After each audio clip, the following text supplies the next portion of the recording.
ایک قربانی اپنی طرف سے، ایک اپنی غریب مسکین امت کی طرف سے، اور آج تجھے موقع ملا ہے اور تو اسے پورے کر لے، چل رسول اللہ دے نام دی دے، تو رسول اللہ کی سمجھے، اپنے آپ کی سمجھے، کیڑا تیرا ایمان ہے؟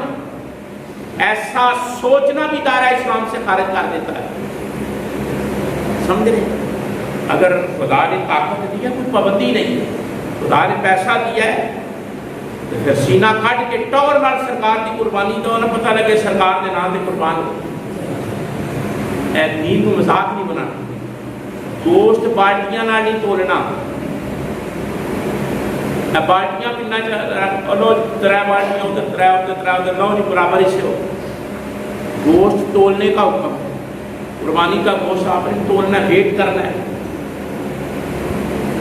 ایک کمپنی اینج دی بھی نکل آئی ہے جڑی جدوں لیلا لا لے تو دے حرام کیڑی شے ہے؟ اے نیٹ دا علم، لیلا اللہ نے آکھیا لا لے، بکرا لا لے تو دے وچ حرام کیڑی شے ساریاں کھاؤ، اے بھی کمپنی نکل آئی۔ وہ آندے نے گاں لا لے تے وچ حرام کیڑی شے ہوئی، ہر شے دباؤ نہیں۔ اسلام بڑا نفیس دین ہے، حلال اور طیب 2 چیزوں کو پسند کرتا ہے، حلال بھی ہو اور طیب بھی ہو، یعنی حلال بھی ہو اور پاک بھی ہو۔ بعض چیزیں حلال ہوتی ہیں لیکن طیب نہیں ہوتی۔ رشوت کا پیسہ کیا ہوتا ہے اس میں؟ یہی 2 وجہ ہوتی ہیں کہ حلال نہیں ہوتا اور طیب نہیں ہوتا، ورنہ پیسے تو ہوتے ہیں نا۔